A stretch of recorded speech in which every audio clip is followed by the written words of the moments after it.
people. I believe you had a pretty long professional skills session. Is that the deal now? Yes. Okay. Quite a few people have left the room. Do I assume they will come back? Or do I just assume we start class?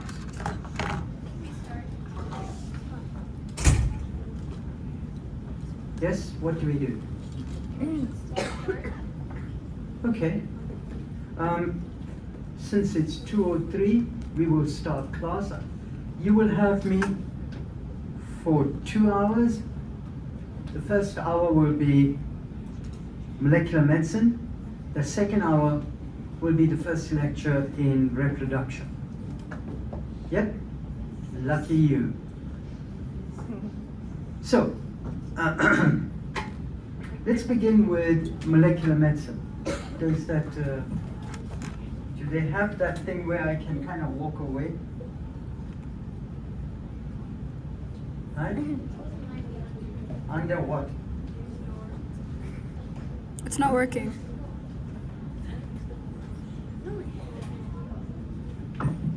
Okay. Is it not lying on a chair somewhere?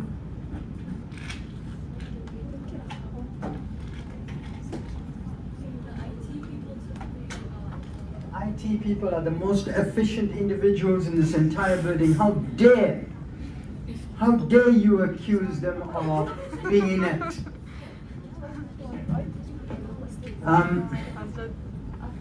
I'm just going to stand here.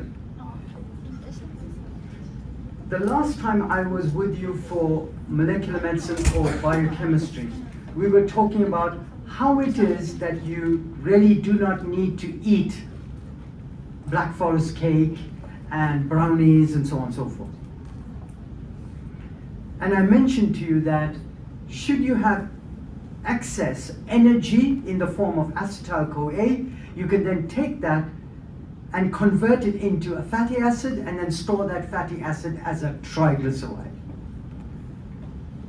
Where does that take place? It takes place in the cytoplasm, and the cell I used as an example at that time was the hepatocyte, but it can take place in adipose tissue, mammary gland tissue, and so on and so forth.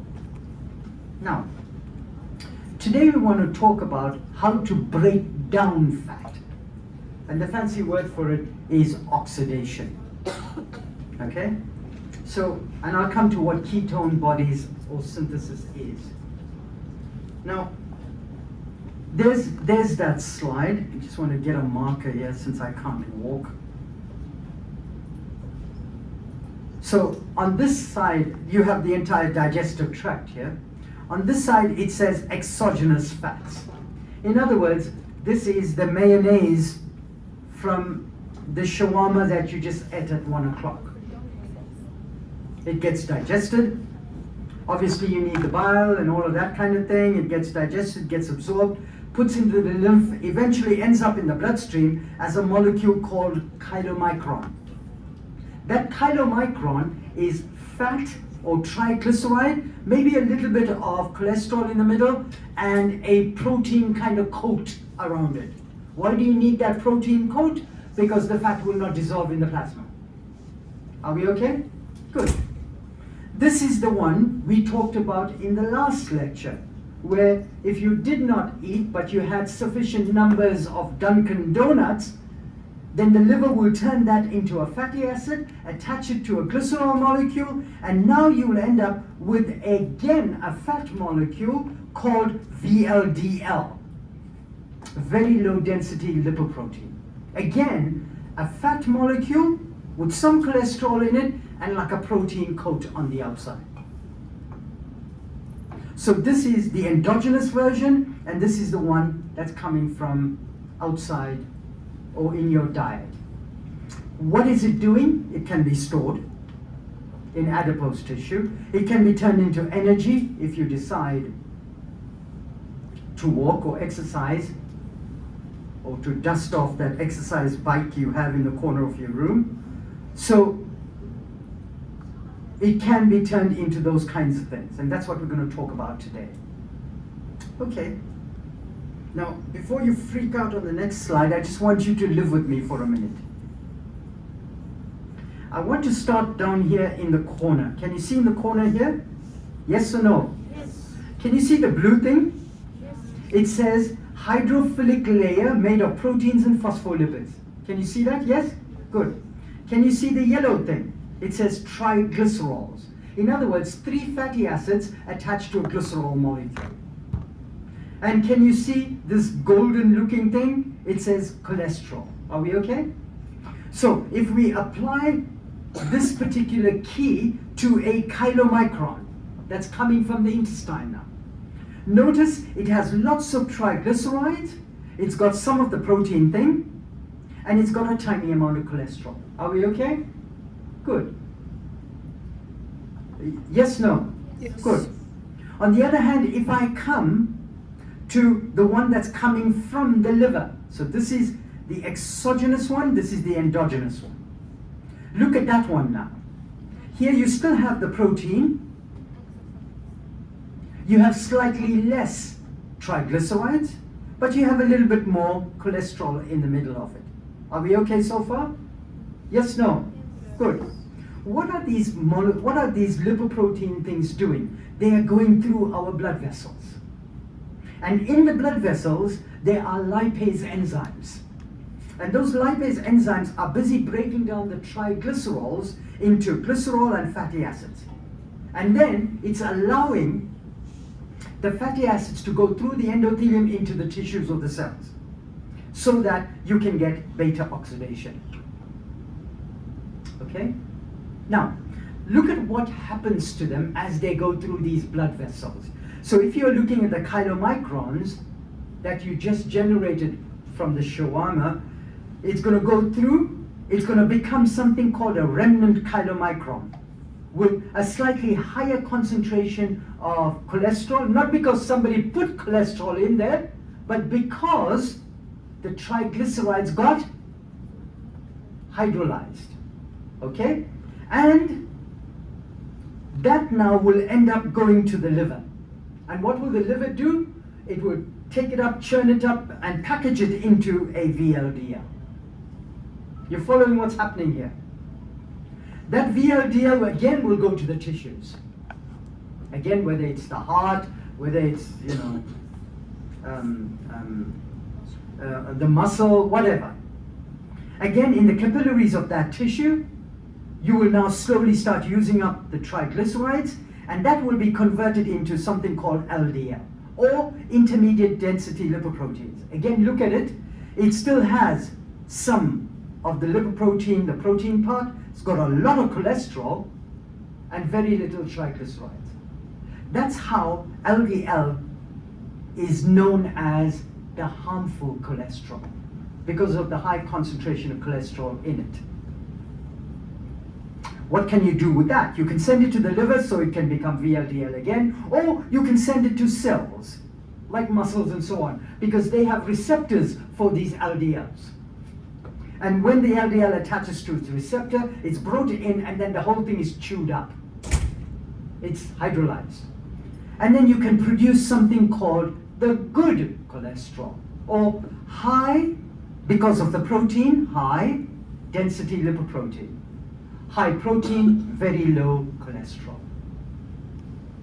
Are we okay so far? And that's what's happening here in terms of this distribution and the breakdown of these fats as they go through our bloodstreams. Again, what's happening here is you're breaking down the triglycerides. So you've got 3 fatty acids attached to a glycerol. You chop one fatty acid out, chop the next one out, chop the next one out, and now you've got these fatty acids and glycerol. That's what you're doing. Okay. Why do you need these protein things with the fat? Because the fat itself is not going to dissolve in plasma. Plasma is 90% water. Okay. So how do we bring about fatty acid oxidation now? So, number one, where does it take place? It will take place in the mitochondrial matrix. If you remember, the synthesis took place in the cytoplasm. Secondly, what do you make? You're essentially making acetyl-CoA and some NADH and FADH so that you can get lots and lots of ATP. Because the acetyl-CoA will go into the Krebs cycle to give you more NADH and FADH. The tissues that principally use fats or fatty acids to make acetyl-CoA and then energy are things like the heart, skeletal muscle, the kidney, the liver, and so on and so forth.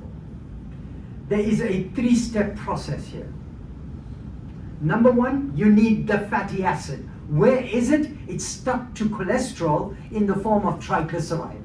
Once you get the fatty acid, you activate it. In other words, you make it amenable. You make it as though it should participate in reactions. So you activate it. Step number one. Number two, you transport it from the cytoplasm into the mitochondria. Because the enzymes for the beta oxidation is in the matrix. In the case of synthesis, you transported the acetyl-CoA from the mitochondria into the cytoplasm. Now you are transporting the fatty acid into the mitochondria. Who transported the acetyl-CoA out for synthesis? Citrate. Who transports the fatty acid into the mitochondria? Carnitine. A molecule called carnitine. Okay?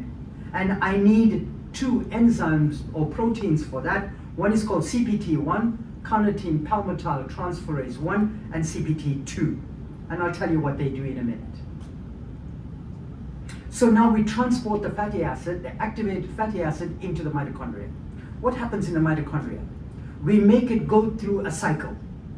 So if the fatty acid is 16 carbons long, it goes through a cycle. I take out 2 carbons, I'm left with 14. Then I make it start again, 14. I take out 2 carbons, I'm left with 12. And you keep doing this. What are the 2 carbons I'm taking out each time? I'm taking out acetyl-CoA.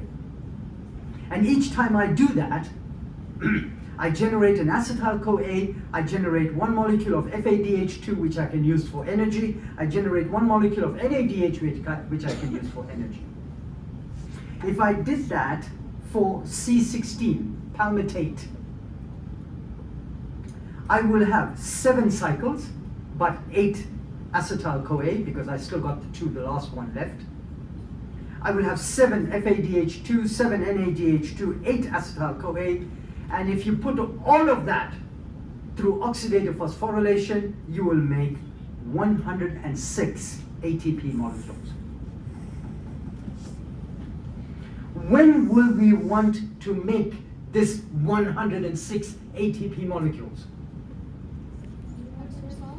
When you are in a starving state, fasting state.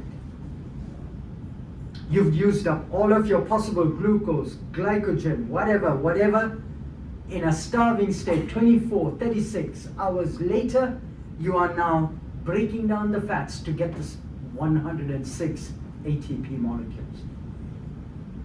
So, step number 1, I need the fatty acid, the carbons. How do I get it? Remember my second slide when I showed you the lipoproteins? There's a lipoprotein, there's a chylomicron. It's in a bloodstream, in a capillary, sticking out of the wall or the endothelium of the bloodstream using a gag, heparan sulfate. At the end of the heparan sulfate is lipoprotein lipase. What does it do? It holds on to the chylomicron and it digests the triglyceride inside it. It takes away the fatty acid and gives you the glycerol. What happens to the fatty acids and the glycerol? They go through the endothelial cell into the tissues. So now I've got the fatty acid. Who activates the lipoprotein lipase? Remember, there's a protein coat on the chylomicron. There's a protein there called ApoC2 that will activate the lipoprotein lipase in these capillaries. The same thing happens in the liver.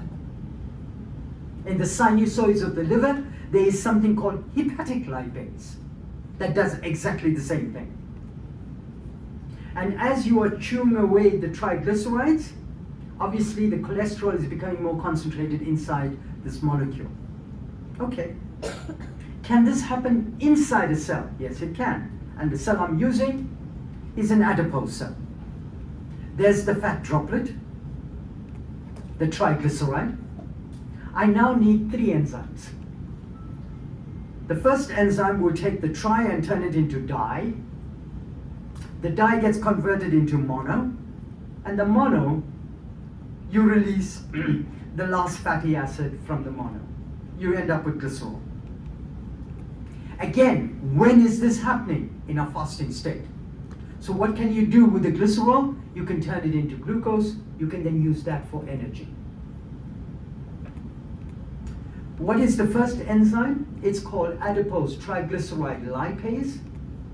The second enzyme, which is a more important enzyme, is called hormone-sensitive lipase. Why? Because this particular enzyme is activated by glucagon and epinephrine. So you will have fatty acid breakdown when you have the stress hormones of glucagon and epinephrine. Are we okay so far? Yes or no? What happens to the fatty acid each time we break it down or remove it from the glycerol? It can be put into the blood, it attaches to albumin, and it can be transported to like the muscle, the heart, and so on and so forth. So we got the fatty acid. So there's the fatty acid. This is the cytoplasm of the cell that's going to break it down. This is the mitochondria, or the inside of the mitochondria. Inside the cytoplasm, the first thing I need to do is I need to activate the fatty acid. Step number 1. What do I need for that? I need ATP and I need coenzyme A. Okay, so the ATP will come in there, the coenzyme A will come in here. Now I've got the activated fat. The word activated just means I can do something with it. On its own, I can do nothing with it. Okay, so I got fatty acyl-CoA, activated fat. Where? In the cytoplasm. I still cannot do anything with it because the enzymes to break it down is actually in the mitochondria. So I attach it to the carrier. So carnitine is attached to the activated fat. Carnitine plus the activated fat, I now have fatty acyl-carnitine. That now will allow the transport through the outer membrane, through the inner membrane of the mitochondria, and now you'll end up in the matrix of the mitochondria, where the enzymes to break this thing down are present. What happens here? You remove the carnitine. You now got just the fatty acid. The carnitine will go back out and pick up another fatty acid. So you got a fatty acyl-CoA, in other words, the activated fat. Now, let's assume you're starting up here on the top with 16 carbons. It will go through 4 reactions, a dehydration, hydration, dehydrogenation, and then it will cut 2 carbons off. So 16, you cut 2 carbons off, what are you left with? 14. The 14 will go back up and start again. So each time you will go, you will cut off 2 carbons, acetyl-CoA. And in that process, you are also going to make FADH2 and NADH. And this carries on until you're left with the last 2 acetyl-CoAs. Okay? Are we okay? Yes? So Dr. Acetyl-CoA comes from the end thing, from pyruvate and also from fat breakdown? This is why I kept mentioning that this process is only happening in a starvation state. If acetyl-CoA was coming through pyruvate, that would be in a fed state. So in a fed state, you are right. glycolysis, glucose to pyruvate, pyruvate to acid, but that's a whole different ballgame. In that case, that acetyl-CoA in a fully fed state with enough energy will actually go to become a fatty acid. So, I activate the fatty acid, there we are. I need the fatty acid, there's the fatty acid, I need ATP, I need coenzyme A, and I need an enzyme. The enzyme's name is long-chain fatty acyl-CoA synthetase, and that gives me the activated fatty acid. There's it here. In that process, I use 2 phosphates, not one. Normally it's ATP, ADP, and so on. Here I use 2 phosphates, so it goes straight to AMP. And inorganic pyrophosphate. What does the reaction do? It quickly breaks down the pyrophosphate, so the enzyme will not move the reaction in the reverse direction. Therefore, it becomes irreversible. Okay? Notice the arrow, it's reversible, but if I quickly break down the pyrophosphate, it cannot go back. Again, what do we have here now? We have the activated fatty acid ready to be attached to carnitine. There is this disease called adrenoleukodystrophy, where there is a buildup of long-chain fatty acids because these patients do not have this enzyme. Okay? And they have all kinds of neurological problems, again because of myelin and the fat that's found in myelin sheath.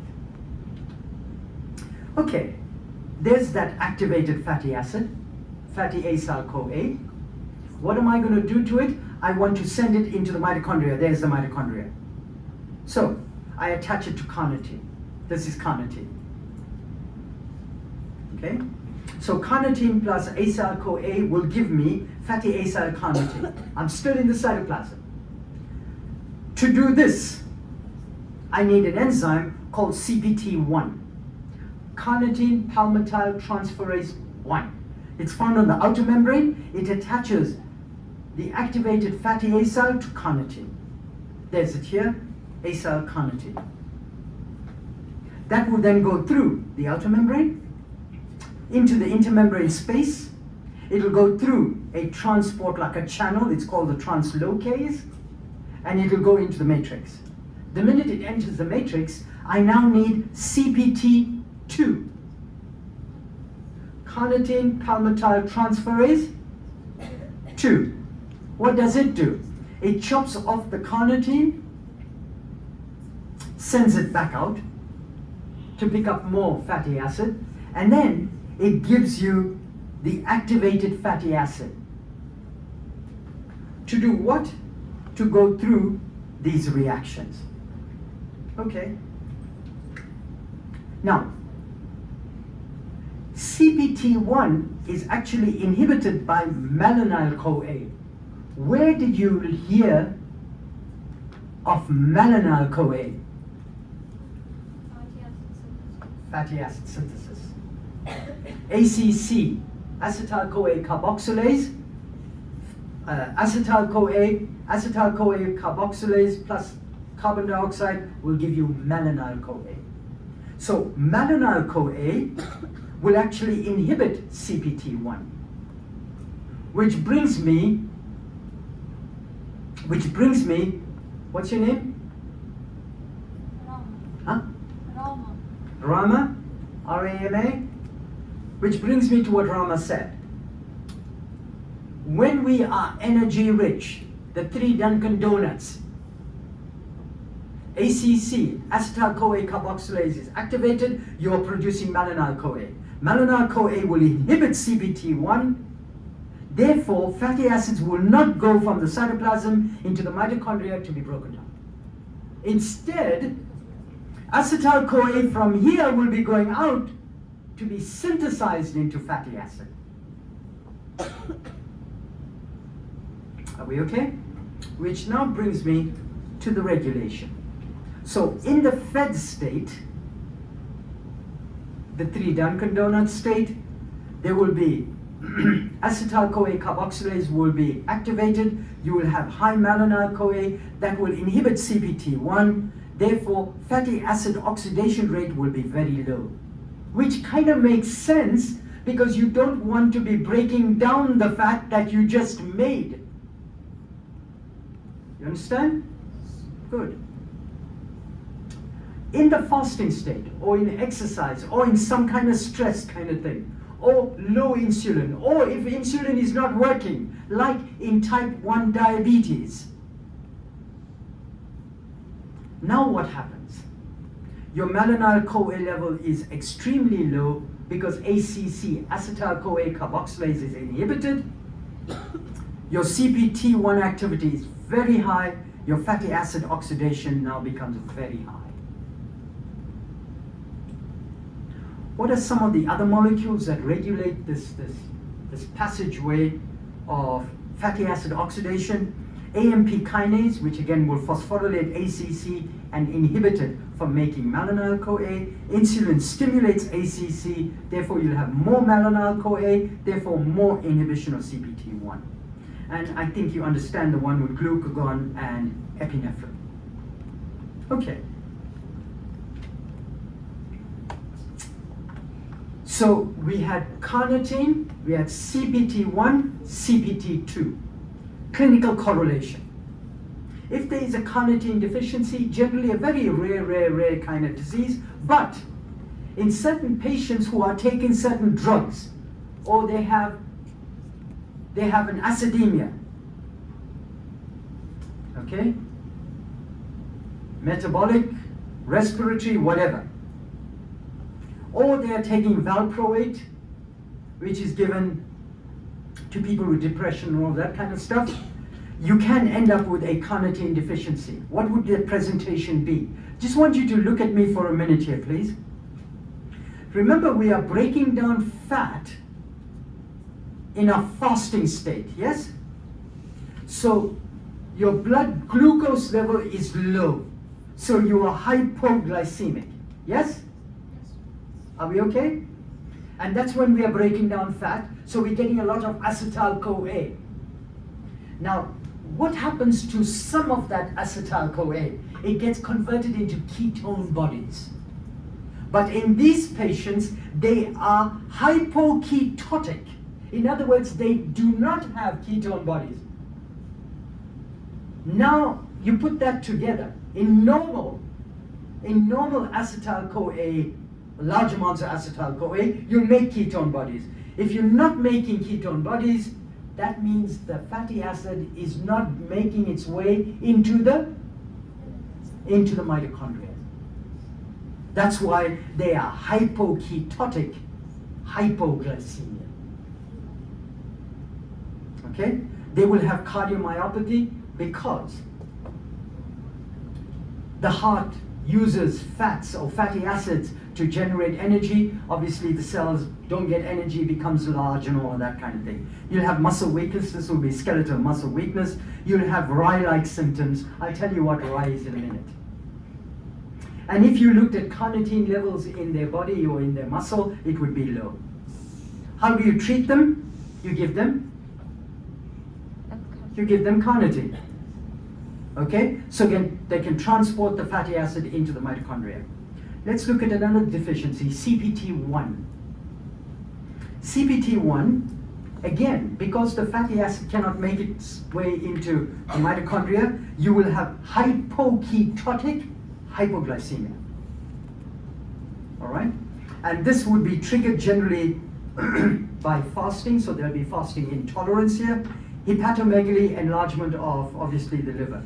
If you did labs, you might find low carnitine, and you will find low acyl carnitines. In other words, the form of the fatty acid that's attached to carnitine is called acyl carnitines. There will be low of those because the enzyme CPT1 is not there to attach them together. Again, how do you treat these guys? You avoid fasting, so you keep giving them some kind of carbohydrates. You treat with, excuse me, medium chain triglyceride oils. Just listen to me for a second, please. what kind of fatty acid do we need to transport from the cytoplasm into the mitochondria? Long chain. 16, 18, 14, 16, 18, 20, whatever. Medium chain are between 6 and 10. C6 and C10. 6 carbons or 10 carbons. Those fatty acids do not require carnitine. Are we okay? So they will go directly into the mitochondria. So we can actually treat these people with medium chain triglyceride fatty acids. Another deficiency, CPT2. Again, any cell that has mitochondria, and pretty much every cell with the exception perhaps of red blood cells has mitochondria, will have a CPT2 enzyme. Should have a CPT1 and a CPT2 enzyme. But the most common defect here is the one in muscle. Okay, these patients will have this problem in muscle. It's an autosomal recessive condition. The patient can start off being reasonably normal, and then it kicks in later on in life. Symptoms, again, you cannot move the fatty acid into the mitochondria. If you cannot move the fatty acid into, actually it does move in, but you cannot split the carnitine from the fatty acid in the matrix. That means you will not be able to get the acetyl-CoA. That means less ATP, you'll get muscle aches, severe muscle weakness, muscle death, muscle cell death. The name for that is called rhabdomyolysis. When the muscle dies, it throws out its myoglobin, you'll end up with redness in the urine, myoglobinuria. Symptoms can be exacerbated if that patient has high fat diet. How do you, if you did a muscle biopsy, you'll see elevated triglycerides in the cytoplasm, because when it goes into the mitochondria, it cannot be split, so all of them are stuck in the cytoplasm. Primary treatment, stop muscle activity and give glucose.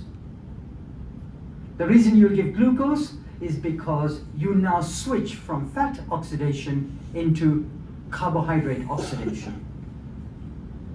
Labs will show elevated long-chain acyl carnitines because the medium chains can go through the membrane or the mitochondrial membrane. Okay, so we got the fatty acid inside the matrix. What do we do with it? There's the fatty acid. Okay, 16 carbons or whatever. All right, between this alpha carbon here and the beta carbon, you generate a double bond by removing electrons and hydrogen, and you put those electrons and hydrogen on FADH2. What happens to FADH2? It goes to electron transport chain. You got a double bond, you put in a water molecule, you get an OH group here, you turn that into a ketone group, a C double bond and O, and then you cut it here. So now you've got an acetyl group here, and you got the fatty acid 2 carbons shorter. You then take this fatty acid 2 carbons shorter, you start all over again. And each time you will produce an acetyl-CoA, 1 NADH, 1 FADH, and the fatty acid becomes 2 carbons shorter.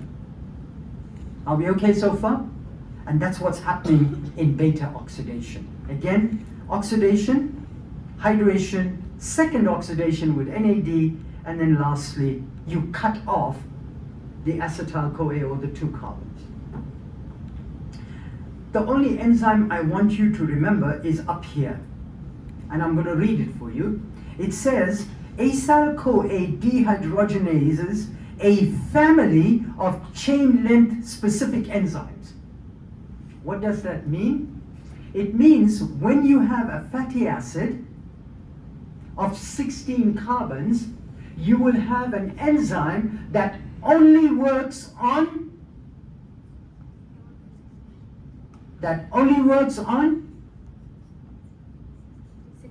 16 carbons. So if you put a 14 carbon fatty acid there, will the 16 carbon enzyme work on it? No. No. So there is a family, a 16 carbon one, a 14 carbon one, a 12 carbon one. That's what it means by a length specific family of enzymes. Are we okay so far? Yes? Just this one spot. Why am I telling you this? Again, the last I heard you were still becoming doctors. There is a disease. And the name of disease is called medium chain acyl-CoA dehydrogenase deficiency. So you can put a 16 carbon, this thing will go through. 14, it'll go through. But the minute you come to 10, 8, 6, there is no enzyme. So it gets stuck. Okay, what would the presentation be? Because of the lack of sufficient acetyl-CoA, the patient will be hypoketotic, no ketone bodies, hypoglycemia, again fasting. There will be vomiting, lethargy, and rye-like symptoms. What is rye-like symptoms? Down here. These babies who have the deficiency of these enzymes will have persistent severe vomiting, intense lethargy, confusion, and they will go through sudden behavioral changes. Okay, they'll start fighting. That's because the brain is swelling. Okay, you have cerebral edema. That's what rye-like symptoms mean. Okay, labs, what will you find? Again, because the C6 to 10s are stuck, they will be high. There will be low ketones because there's insufficient acetyl-CoA. Again, newborns are generally screened for the common version of this thing. In older children who have some defect of the enzyme, it will generally show up when they are stressed, like when they have an infection or a flu and so on and so forth. How do you treat? You give IV glucose. Okay? All right? Give IV glucose, so they only use carbohydrates as an energy source, avoid fasting, and give them frequent carbohydrate meals. Okay. I want you to follow something here with me, please. I'm going to give you two clinical situations that look identical, with the exception of one thing. So there's number one. Young kid, 5-year-old girl, fatigue. Anytime you see fatigue, difficulty walking, weakness, tired, mild decreased power in her extremities, in other words, muscles not working, all has to do with insufficient energy, muscle cannot contract. Are we okay? Then it says, labs revealed hypoglycemia. And CK levels are high, but no ketone bodies. In other words, insufficient acetyl-CoA. It says muscle biopsy shows low carnitine. Are we okay so far? Now let's look at the second one. Almost the same thing. 8-year-old boy went on a camping trip with the family. The family lost their backpack. The child now is in a fasting state, has not eaten for 24 hours. On examination, he is listless, in other words, lethargic. No energy. Mild hepatomegaly, the liver is swelling. Laboratory results shows hypoglycemia, 22 is horribly, horribly low. Acetoacetate or ketone bodies is not detected. AST and ALT are on the upper limit of normal. That's because of the hepatomegaly. The patient goes into seizures once he comes into the ER. Notice similar kind of thing, yes? But the first one is a carnitine deficiency, and the second one is a medium chain acyl dehydrogenase deficiency. Why do they have common symptoms kind of thing? Because they are not making sufficient acetyl-CoA. In other words, the fatty acid is not being broken down. In the first instance, because it's not transported into the mitochondria. In the second instance, because the enzyme is missing for that beta oxidation pathway. There is another place we can break down fatty acids, not very efficiently, but we can. It's in the peroxisome. So we can have a fatty acid, and the peroxisome will use an enzyme, a dehydrogenase enzyme, to cut it 2 carbons out, and in the process make hydrogen peroxide. But because the peroxisome has catalase, that can be quickly converted into water and oxygen. Okay? Up to now, I've concentrated myself down to even number chain fatty acids or carbons in the fatty acids. Do we eat odd chain fatty acids? Yes, we do. How do those get processed? So if you're looking at my diagram, even chains will give you acetyl-CoA, and the last one will be acetyl-CoA. You cut 2 off each time. Odd chain, you will end up with the last being acetyl-CoA and a 3-carbon molecule. What happens to the 3-carbon molecule? It gets converted into propanol-CoA. You then need a carboxylase enzyme to turn it into a 4-carbon molecule called methyl-malonyl-CoA, which is an isomer of succinyl-CoA. So it gets converted into succinyl-CoA. And succinyl-CoA will go into the citric acid cycle. So alpha-ketoglutarate, succinate, fumarate, malate, those kinds of things. Okay? So that's how our body deals with odd chain fatty acids. Now, when are we breaking down fats in a fasting state? In a stressful state. What are we generating? We're generating acetyl-CoA. If we're generating the acetyl-CoA fast, lots of it at a time, we can convert some of it into these things called ketone bodies. So there's the acetyl-CoA plus acetoacetate will give you acetoacetyl-CoA. That will get converted into HMG-CoA using HMG-CoA synthase, not reductase, not the statin inhibitor, synthase. That then gets converted into 3 ketone bodies, acetoacetate, acetone, and 3-hydroxybutyrate. Why does your body switch to making these kinds of things? Because this is brain food. The brain will use this to give or to get acetyl-CoA and then eventually ATP. So during fasting, acetyl-CoA can be converted to ketone bodies. The first step is the formation of the acetoacetyl-CoA, there's it here.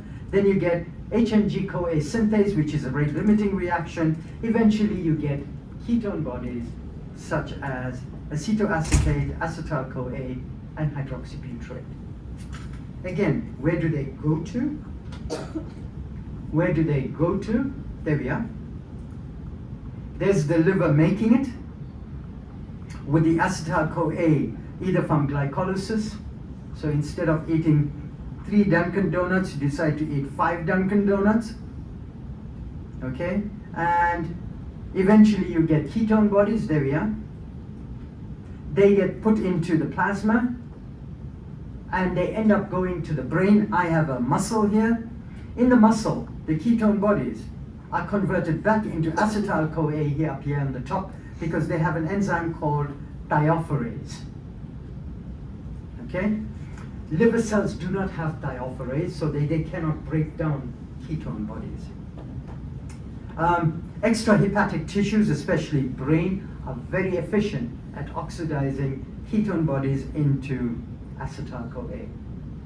And obviously the acetyl-CoA will then go into the citric acid cycle and then give you NADH and FADH and energy.